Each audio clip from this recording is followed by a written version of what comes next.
The night he came, the crickets fell silent, as if they recognized him.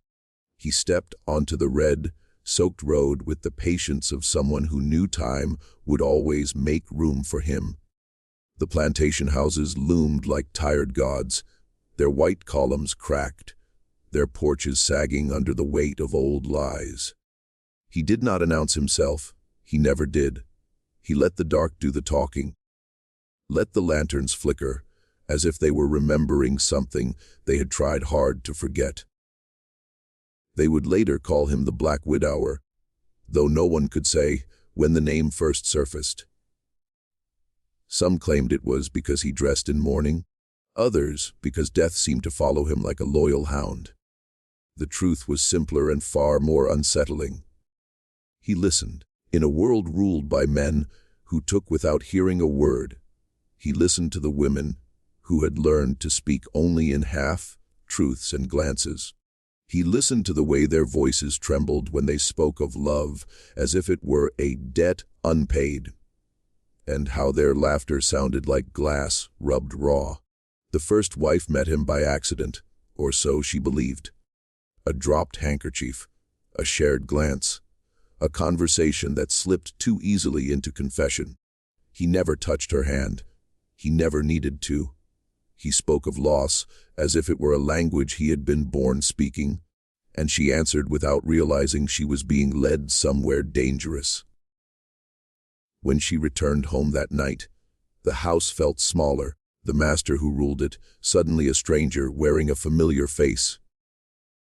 Word traveled faster than he did. 13 houses would open their doors to him, each thinking itself immune to ruin. The wives saw in him a mirror that reflected who they might have been in another life. The masters saw nothing at all.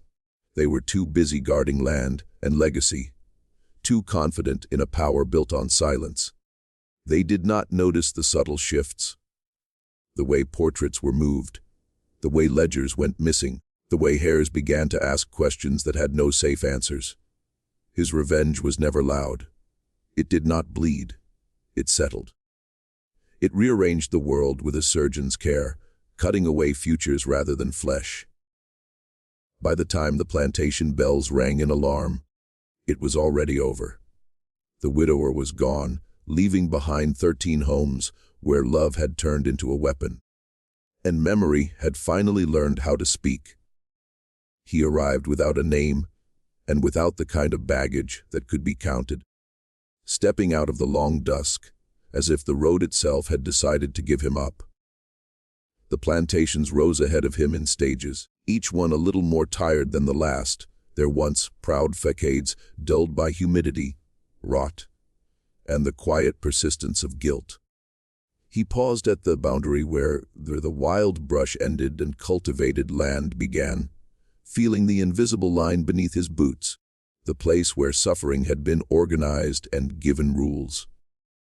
The air smelled of damp earth and old money, and beneath it all lingered something sharper, like iron left too long in the rain. No one noticed him at first, which was how he preferred it. Men like him survived by understanding that attention was a currency best spent slowly. His clothes were plain but clean, dark in a way that suggested mourning rather than poverty. When he moved, he did so with an ease that made people assume he belonged, that he had always been there, and they had simply failed to see him before. His face carried the kind of quiet handsomeness that did not demand admiration, only invited trust, and his eyes held a patience that unsettled those who met them too long. He had come a great distance, though distance meant little to him now. What he carried was heavier than miles. It lived in the pauses between his breaths, in the way his smile never fully reached his eyes. Grief had shaped him carefully, sanding down anything sharp enough to warn others away. Loss had taught him how to be gentle, how to make space for another person's pain without flinching. It had also taught him how to wait.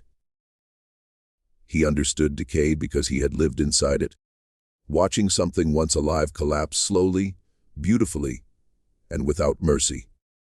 At the edge of the first plantation, he stopped again, studying the house as if it were a portrait of someone he once knew. The columns were stained, the paint peeling in long strips that curled like dead leaves. Light glowed behind lace curtains, soft and deceptive.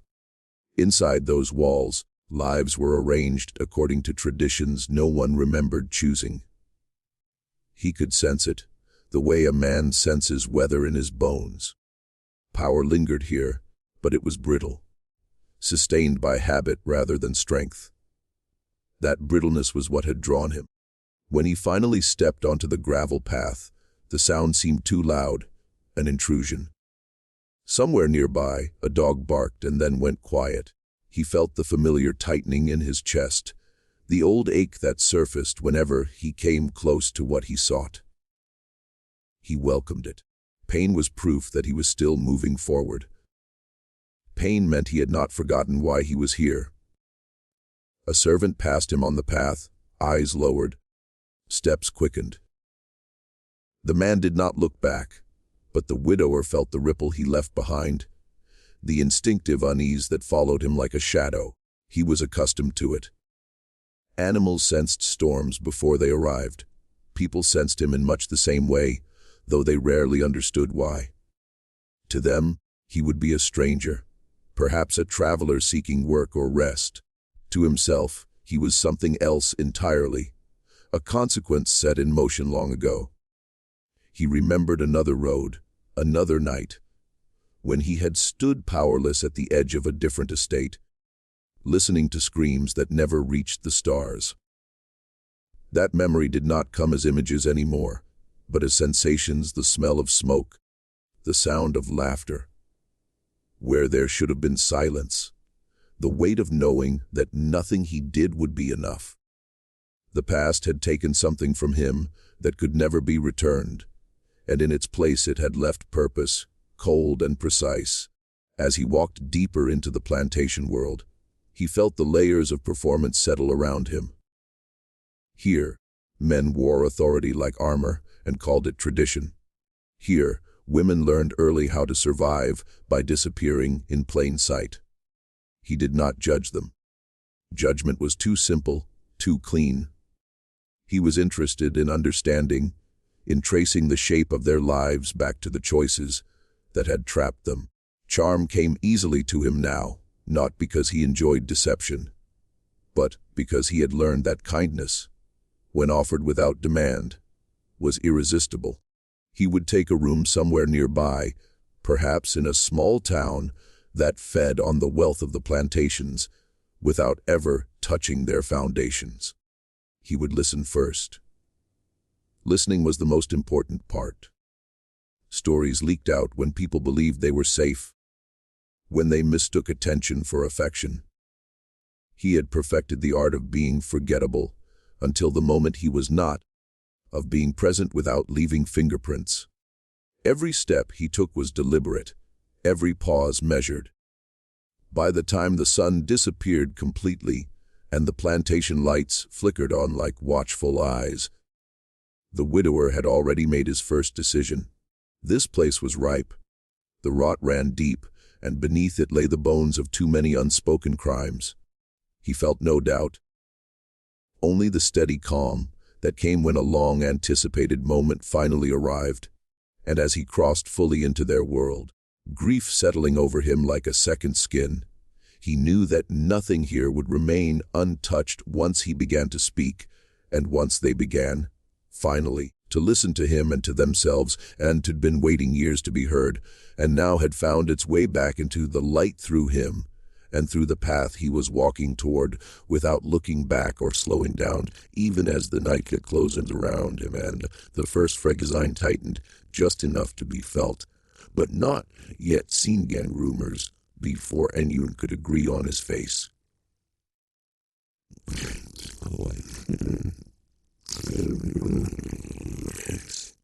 They traveled the way whispers always did in places built on obedience, slipping through kitchens and back staircases, drifting across porches at dusk, carried by voices that were careful not to sound curious.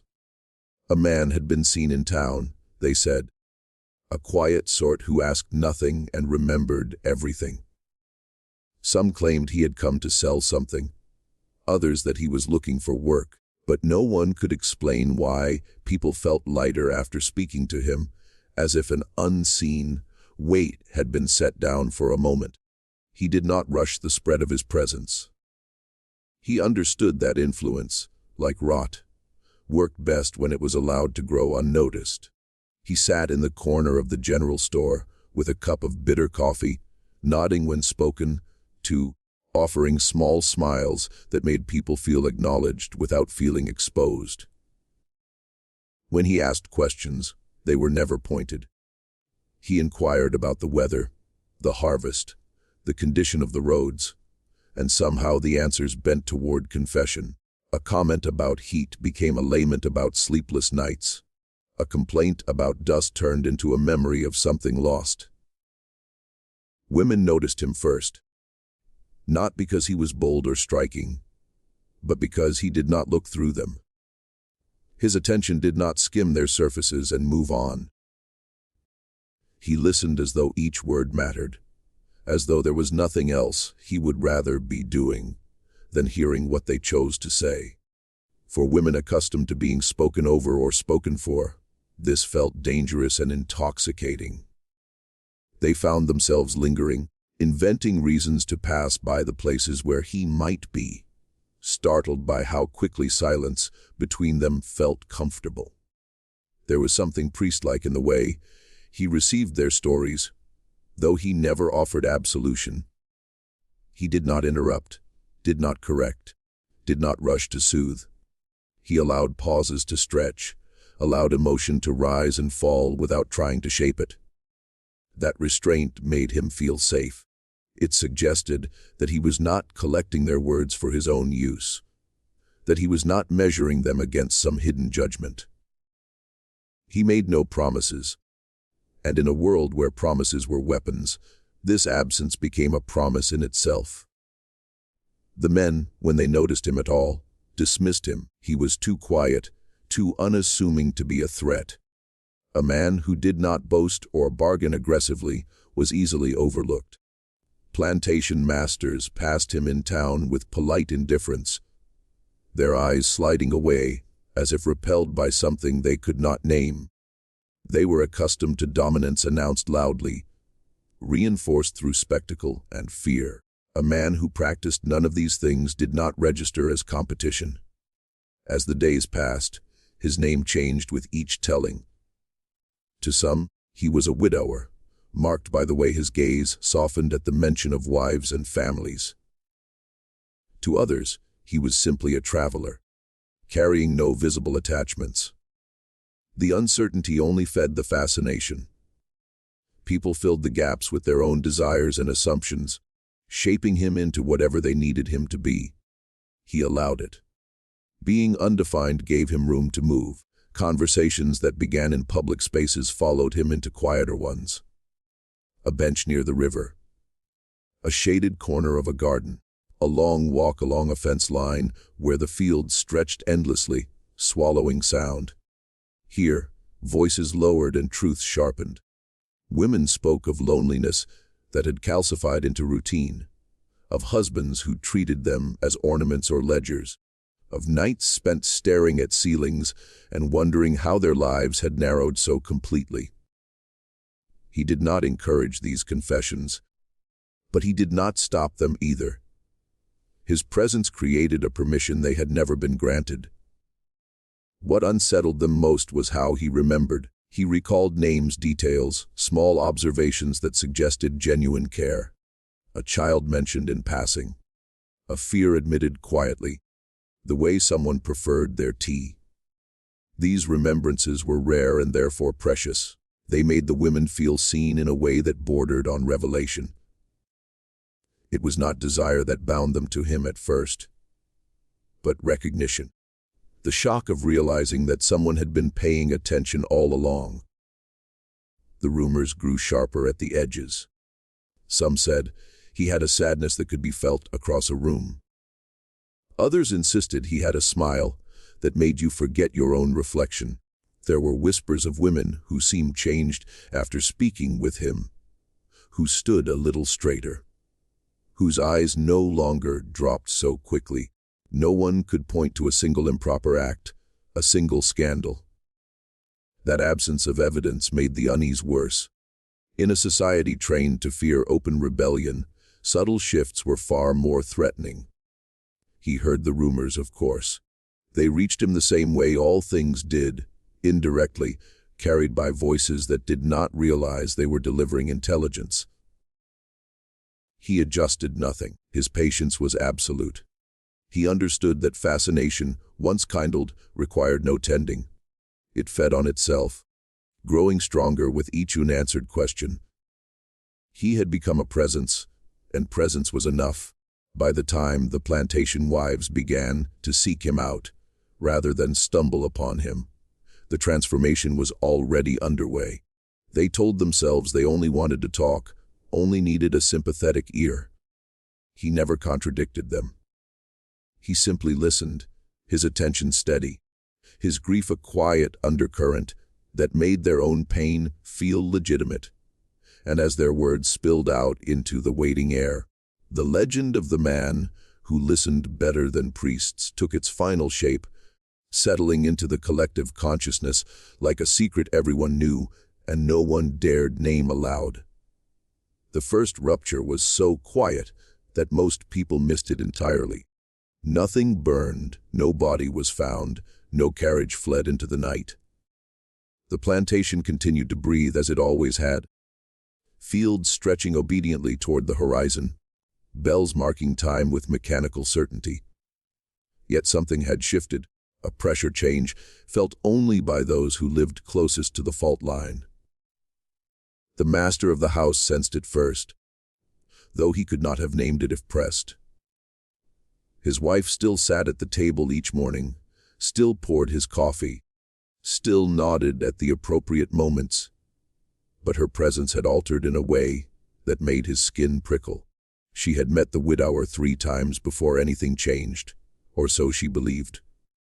Once in town, once by the river path, once at the edge of her own garden, where the roses grew unruly despite constant pruning. Their conversations had been unremarkable on the surface. Weather, books she had loved as a girl, the way silence could feel heavier than noise. He never flattered her. He never spoke ill of her husband. That absence of manipulation disarmed her more effectively than any seduction could have. She found herself saying things she had never allowed shape in her own mind, thoughts that had been pressed flat by years of expectation. The realization did not come all at once. It arrived in fragments, in the delay before she answered her husband's questions, in the way she began to notice the small humiliations she had once accepted as natural. The widower had not told her she was wronged. He had simply listened when she described her life, and in the act of hearing it spoken aloud, she had recognized its cruelty. Words rearranged reality. Once spoken, they could not be forced back into silence. Her loyalty did not shatter. It dissolved. That was what frightened her most. There was no dramatic moment of defiance, no confrontation fueled by rage. Instead, something inside her withdrew its consent. She began to observe her husband the way one observes a stranger on a train, with detached curiosity. His authority, once overwhelming, now seemed performative, dependent on her belief in it. When he spoke, she listened. But the words no longer rooted themselves inside her. They passed through, leaving no mark. The household noticed before he did. Servants exchanged glances when she gave instructions without seeking approval. The tone was subtle, but unmistakable. She had always been kind, but now her kindness carried a steadiness that suggested choice rather than obligation. She walked differently, stood differently. She no longer flinched at raised voices. These were not acts of rebellion, but of alignment, small corrections that unsettled the delicate hierarchy of the house. The master attempted to reassert control in ways he had learned from his own father. He reminded her of duty, of appearances, of the consequences of deviation. She listened politely, and when he finished, she asked a single question that stopped him cold. He could not later remember the exact words, only the sensation of being seen too clearly. It was as if she had stepped outside the role he understood and was now addressing him from a place he could not reach. In town, people began to talk, though they struggled to articulate what they were seeing. They said she seemed distant, distracted, changed. Some suggested illness, others melancholy. No one suspected the truth, because it was too abstract, too unsettling. How could a woman vanish while remaining entirely present? How could a marriage continue after its foundation had quietly collapsed? The widower did not visit her again for some time. He did not need to. What he had done could not be undone. He had offered nothing more than attention and patience, and she had done the rest herself. That was the brilliance of it, though she would not have used that word. He had not taken her away from her life. He had returned her to it, stripped of illusion. The master felt the loss as an erosion of power rather than affection. His anger searched for an object and found none. There was no rival to challenge, no scandal to punish. His wife had not broken any rules he could name. She fulfilled her duties, maintained the household, upheld appearances. And yet he knew, with a certainty that made his chest tighten at night, that she was no longer his in the way he had always assumed she was. Others noticed the effect. Other wives watched her closely, sensing possibility where they had once seen inevitability. They saw that survival did not require disappearance, that obedience was not the same as peace. Questions began to form, tentative and dangerous. The widower's name surfaced again, spoken softly, with a mix of fear and longing. The first loyalty had vanished, not in fire or blood, but in the quiet space between listening and understanding, and once that space had opened, it could not be closed again, no matter how fiercely the master tried to pretend that nothing at all had changed. The time the fourth woman spoke to him, the pattern had begun to reveal itself, though only to him. Each conversation peeled back another layer of a carefully preserved world, exposing what lay beneath the polished rituals and inherited manners. The widower listened with the same stillness every time, but inside him the fragments were aligning, forming a map of cruelty that spanned years and properties and families that congratulated themselves on their respectability. These were not isolated acts or singular monsters. This was a system that had learned how to hide its violence behind routine. The stories differed in detail, but not in shape. One woman spoke of a hand that lingered too long, when no one was watching, of debts invented to justify control, of affection rationed like punishment. Another described laughter that followed her down hallways after she had dared to speak out of turn, the way her opinions were treated as amusing errors rather than thoughts worth answering.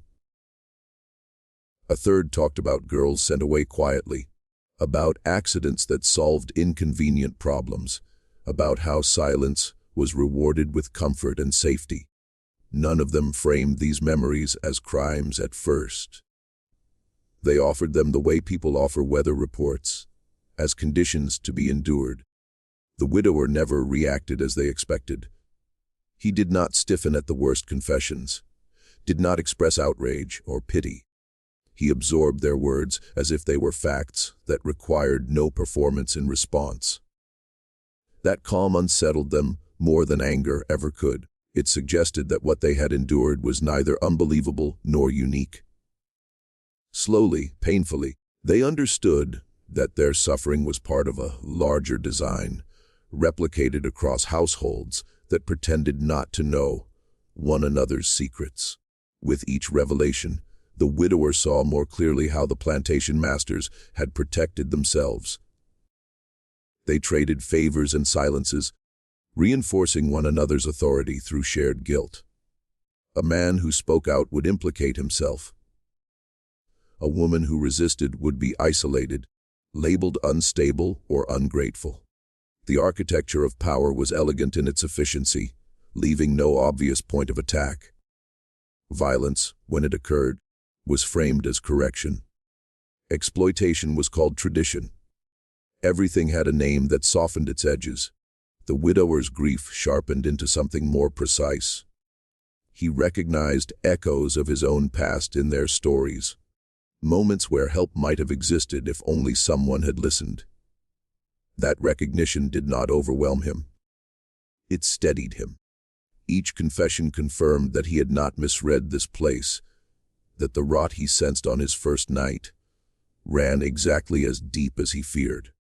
The wives were not anomalies. They were evidence. As the women spoke, something shifted in the way they understood their own memories. Hearing their experiences reflected back without judgment, stripped away the disguises they had learned to wear.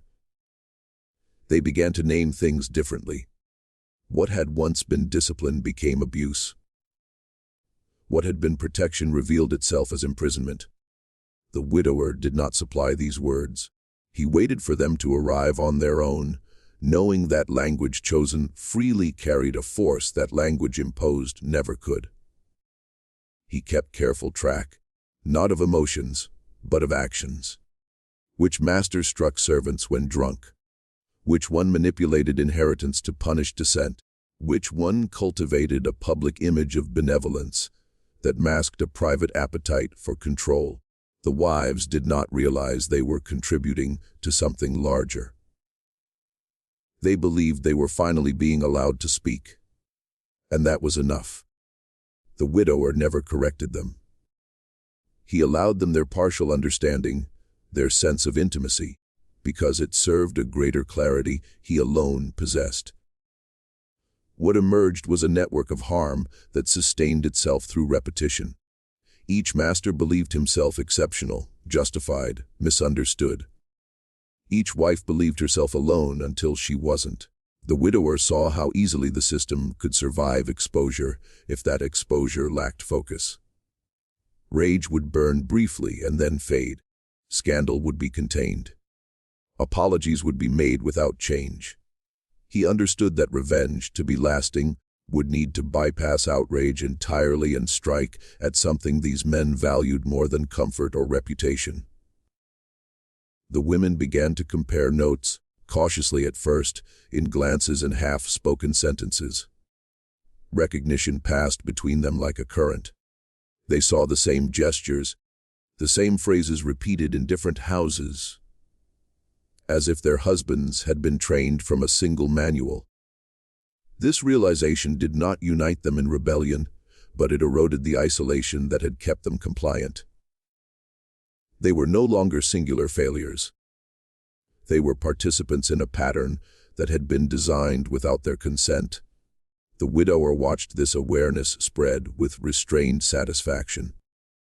He did not hurry it. Systems like this collapsed only when they were understood from the inside, when those trapped within them withdrew the belief that kept them standing. Each story he gathered was another thread pulled loose, another support weakened. The plantation masters continued their routines, unaware that their histories were being quietly cataloged, that their private justifications were being stripped of context and laid bare. By the time the 13th story was told, the widower held a complete portrait of the world he intended to dismantle. Not through exposure, not through blood, but through a reckoning that would force each man to confront the consequences of what he had normalized. The wives thought they had given him their pain.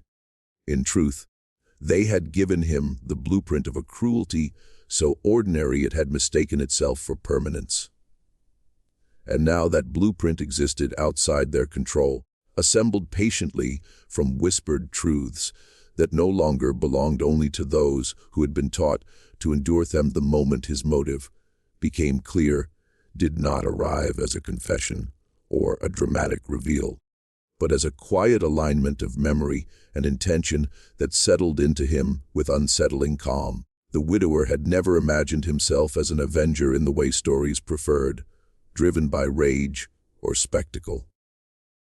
What guided him was remembrance, a ritual shaped by loss so complete it had erased the future he once believed in.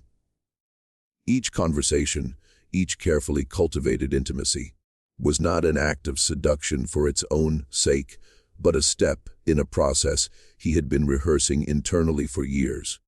Long before he reached these plantations, he had learned that grief demanded structure. Without it, grief rotted inward, poisoning everything it touched. He had watched that happen to others, had felt it begin in himself, the temptation to disappear into bitterness or violence. Instead, he had built something precise, almost ceremonial. He would remember by making others remember. He would honor what had been taken by ensuring it was never hidden again. The wives were not tools, though he understood how easily that interpretation could be made. They were witnesses, and he was gathering them deliberately. Each woman corresponded to a memory he carried, though none of them knew it. A gesture reminded him of someone who had once trusted too easily. A tone of resignation echoed a voice he could no longer hear except in dreams. He never explained this connection, never risked diluting its power by naming it aloud. To speak it would make it vulnerable to misunderstanding. This was not about replacing what he had lost, but about refusing to let that loss dissolve into abstraction. The ritual unfolded through repetition. He listened. He waited. He returned their words to them stripped of the excuses that had softened their edges.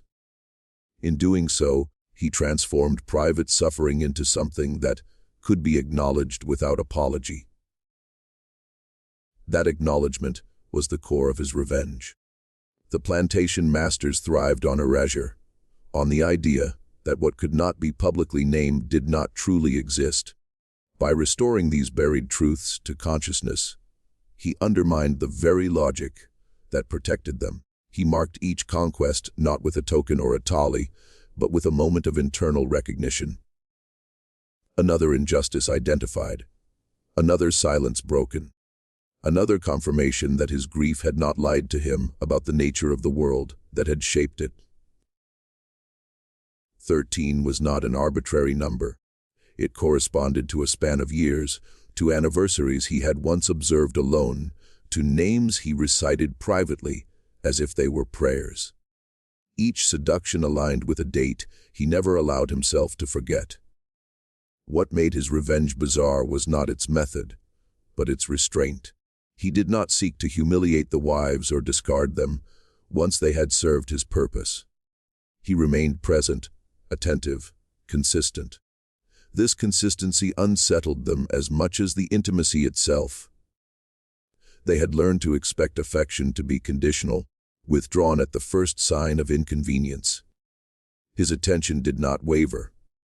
It suggested a depth of commitment they were unaccustomed to, and that suggestion alone began to redraw the boundaries of their expectations.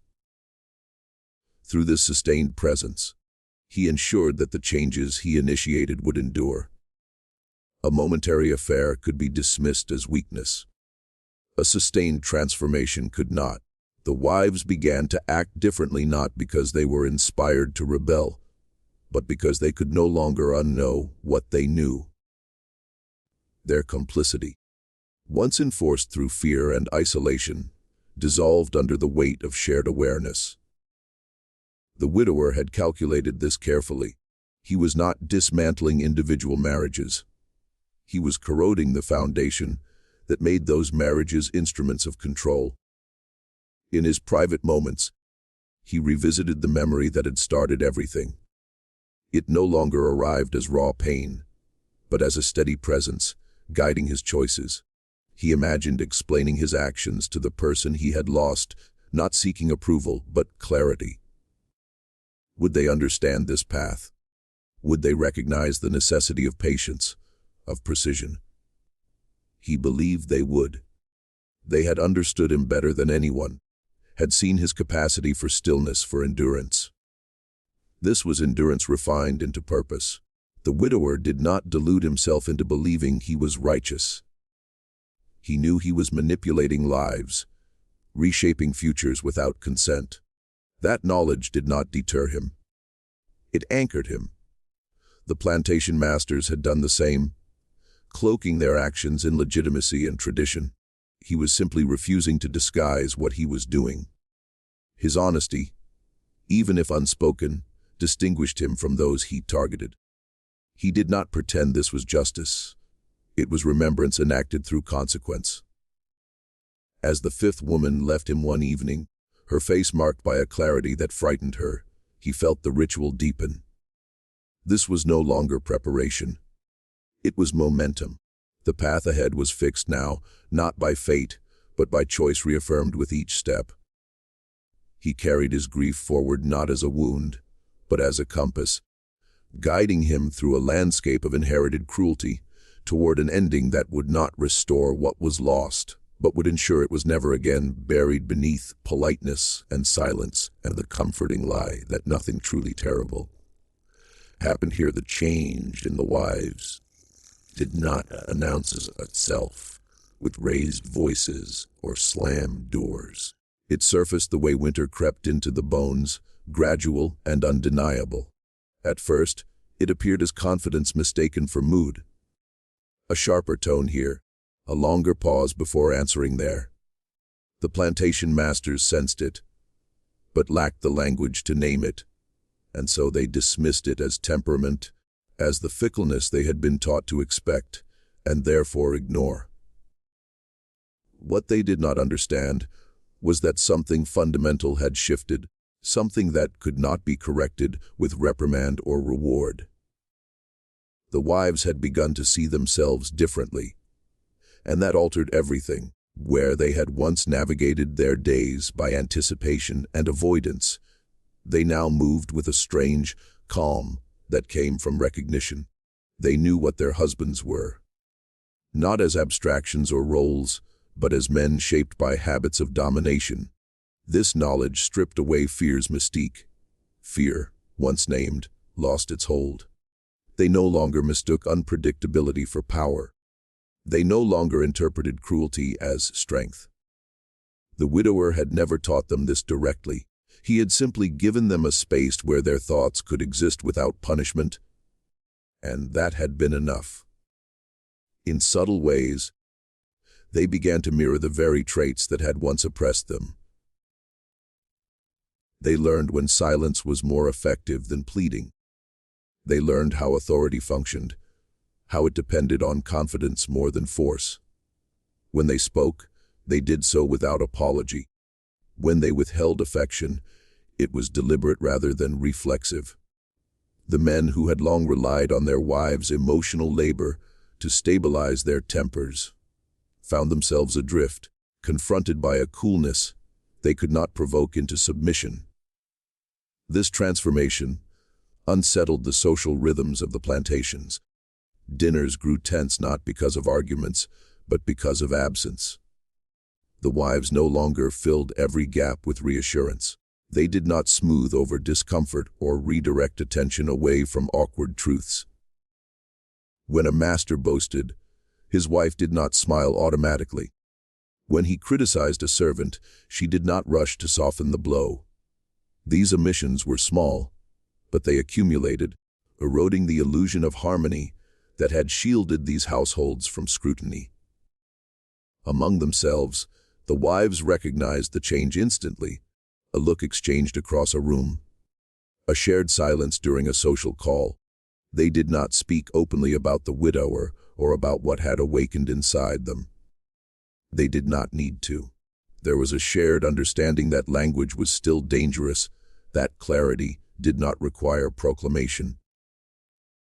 Their solidarity was not formal, but it was real, built on the quiet relief of knowing they were no longer alone in their awareness. The plantation masters responded as they always had when control slipped. Some tightened their grip, issuing more commands, asserting authority in louder, cruder ways. Others attempted charm, a sudden tenderness that felt rehearsed and hollow. None of it worked. The wives had crossed a threshold from which there was no return. They saw these tactics for what they were, echoes of a script they had memorized too well. The men's desperation exposed their dependence, and that exposure inverted the balance of power. What frightened the masters most was not defiance, but indifference.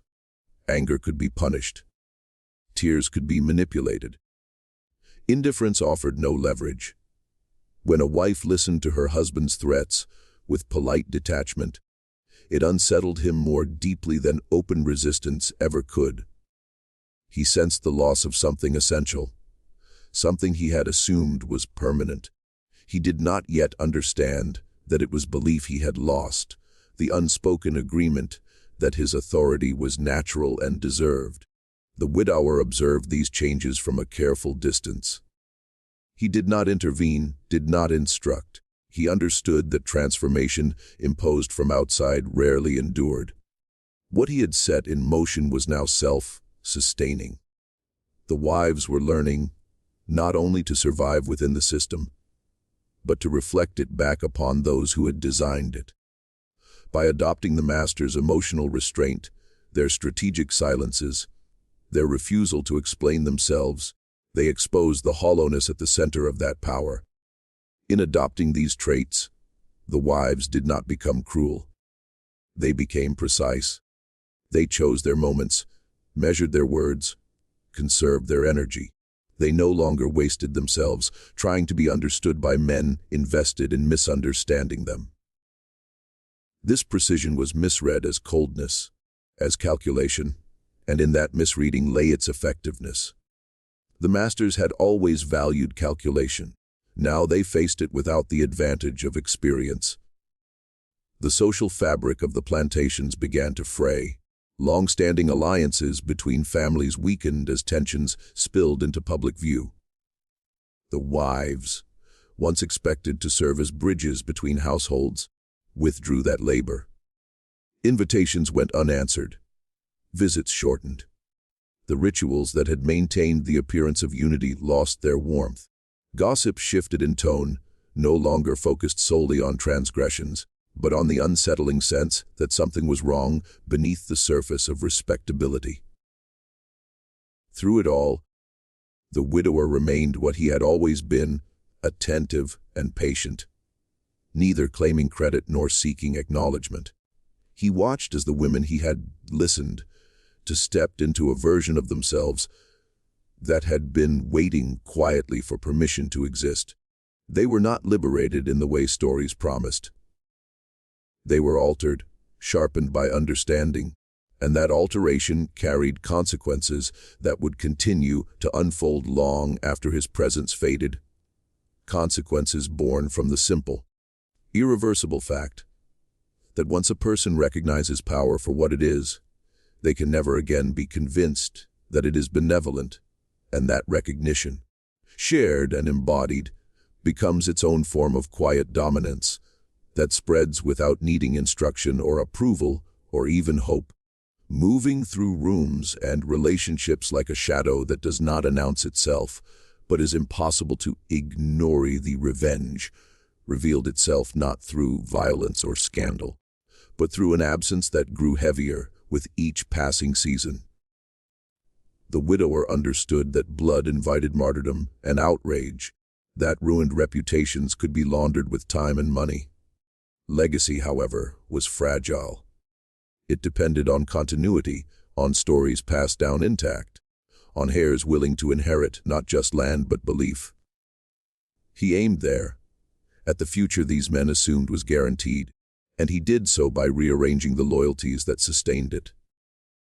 The wives, now altered by their awareness, began to make choices that seemed reasonable in isolation and devastating in accumulation. They questioned wills with polite curiosity. They asked for accounts to be clarified, for documents to be reviewed.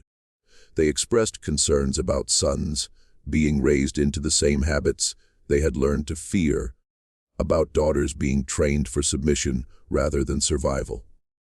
None of these concerns sounded radical. They sounded maternal, responsible, even virtuous. That was the genius of it. The masters could not openly oppose what appeared to be prudence without revealing themselves. Some wives delayed childbirth, citing health or timing. Others insisted on education away from the plantations, framing distance as opportunity.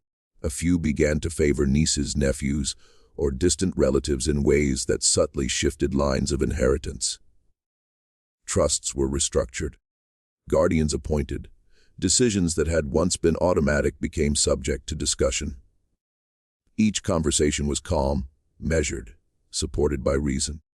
The masters felt their futures thinning, though they could not point to a single act of betrayal. The widower had anticipated this. He had never instructed the wives to act. He had only restored to them the authority of thought, and thought naturally sought protection. They were not conspiring. They were responding. The system that had endangered them would not be allowed to reproduce itself unexamined. In protecting their children, they dismantled the assumptions that kept the plantations whole. Publicly, the masters maintained their composure. Privately, panic set in. They argued with lawyers, berated accountants, searched for assurances that could no longer be given honestly. They accused their wives of ingratitude, of manipulation, of being led astray. These accusations fell flat. The wives did not defend themselves. Defense implied guilt. They listened, acknowledged concerns, and continued as they had begun. The men found no leverage in reason, no purchase in threat. The true strangeness of the revenge lay in how invisible it remained to outsiders.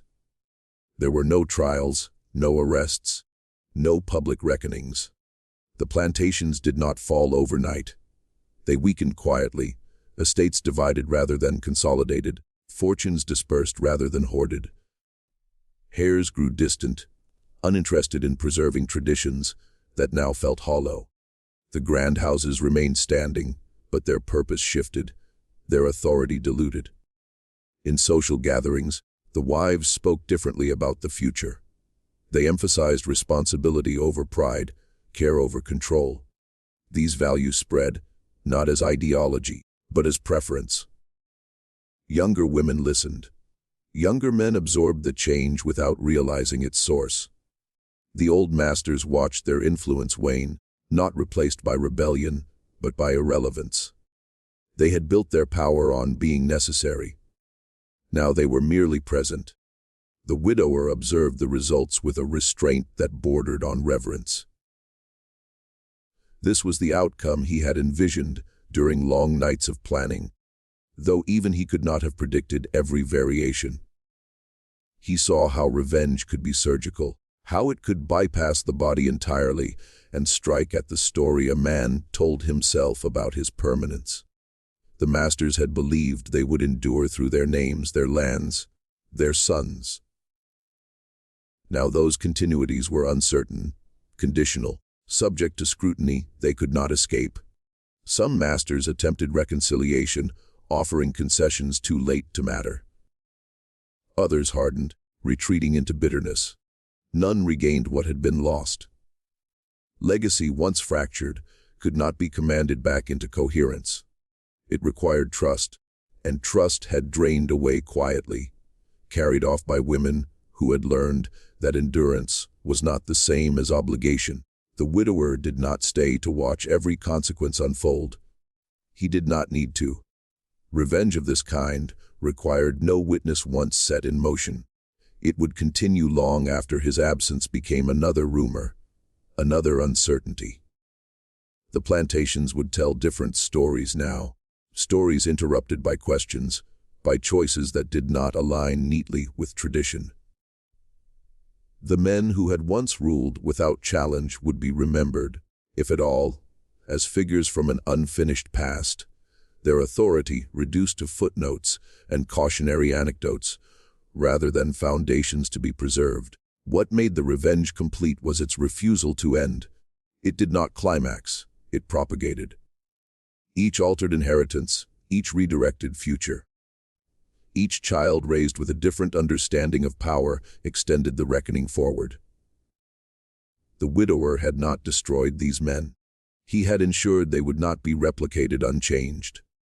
In a world that prized lineage above all else, that denial was absolute, and it settled into the soil and the houses and the names themselves, reshaping what would grow there next without spectacle or mercy or the relief of finality, leaving behind a quiet certainty that the future they had counted on no longer belonged to them in any form they could recognize or reclaim. The realization came too late, arriving not as a single revelation, but as a convergence of small humiliations that the plantation masters could no longer dismiss as coincidence.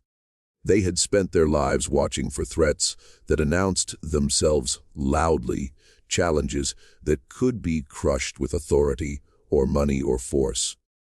What confronted them now had no face they could strike, no law they could bend back into place. It was a shift in gravity, a sense that the ground beneath their feet no longer responded to their weight. At first, they blamed one another. In private conversations thick with resentment, they suggested weakness, indulgence, poor management of households. Each man assumed the others had lost control in ways he himself had not. Yet the symptoms were everywhere. Wives who questioned rather than deferred, children who hesitated before inheriting the mantle offered to them. Lawyers who spoke carefully instead of reassuringly. Old alliances that no longer produced automatic loyalty. The pattern was undeniable, and it terrified them because it was systemic. They searched for the cause with the tools they understood. They investigated rumors, pressed servants, followed their wives' movements with growing paranoia. When the widower's name surfaced, it did so indirectly, wrapped in uncertainty. A man who listened. A man who asked questions. A man who came and went without leaving proof. This was not an enemy they could confront. He had committed no crime they could prosecute, no insult they could challenge without exposing their own vulnerabilities. Their instincts failed them. Power built on domination was useless against influence built on attention. As awareness spread among the masters, fear curdled into something more corrosive. They realized they were being undone not by force, but by intimacy. The very people they had relied on to stabilize their authority had become conduits of its erosion. Love, once assumed to be a possession, had turned into a liability. They felt betrayed without being able to articulate how, since no explicit betrayal had occurred. Their wives had not run away. They had not publicly defied them. They had simply stopped believing. Some attempted to reassert themselves through displays of generosity, sudden reforms meant to appear enlightened. They funded schools, hosted lavish gatherings, spoke publicly about progress and benevolence. These gestures landed hollow. Without the private reinforcement of unquestioned authority at home, public virtue rang false. The wives no longer worked to sustain the illusion. They attended events without enthusiasm, supported causes without surrendering control. The performance of unity faltered, and with it the credibility of the men who depended on that performance. Others chose intimidation, tightening household rules, issuing threats thinly disguised as concern. These efforts backfired spectacularly. The wives, now alert to the mechanics of control, documented, redirected, delayed. They involved third parties. They created records. The masters found themselves constrained by the very legal and social frameworks they had once manipulated with ease. Every attempt to dominate generated evidence of the need for restraint. Every outburst undermined the authority it sought to enforce. What horrified them most was the absence of confrontation. There was no moment when the widower stood revealed as the architect of their downfall. There was no dramatic accusation they could refute or avenge. Instead, there was a slow, dawning comprehension that they had been outmaneuvered by patience. Someone had understood them better than they understood themselves, had recognized the fragility of their power and exploited it without ever touching them directly. In sleepless nights, they replayed conversations, searching for the instant when things had begun to slip. They remembered moments they had dismissed at the time, a wife's steady gaze, a question asked without fear, a refusal delivered calmly. These memories rearranged themselves into a narrative they could not escape. They saw now that their authority had always depended on consent they never acknowledged. Once that consent was withdrawn, nothing they possessed could restore it. The realization isolated them. They could not speak openly about it without admitting weakness. Among peers, they maintained bravado, each man pretending control, while suspecting the others of the same pretense. The camaraderie that had once bound them fractured under the weight of mutual distrust. They had shared silence to protect themselves for years. Now silence protected nothing. It only amplified the sense of being watched by a future they could not shape. The widower's true victory lay in this understanding. The masters recognized, with a clarity that arrived too late to matter, that their downfall had been engineered through the very bonds they had neglected. They had believed fear was sufficient. They had underestimated the power of being seen, of being named accurately, of having one's actions reflected back, without distortion. By the time they grasped this, the mechanisms of decline were already in motion, irreversible and self-sustaining. They would never catch him. He had not needed to hide. He had walked openly through their world, invisible only because they had never learned to look for someone who did not announce dominance. Their realization carried no catharsis, no opportunity for redemption.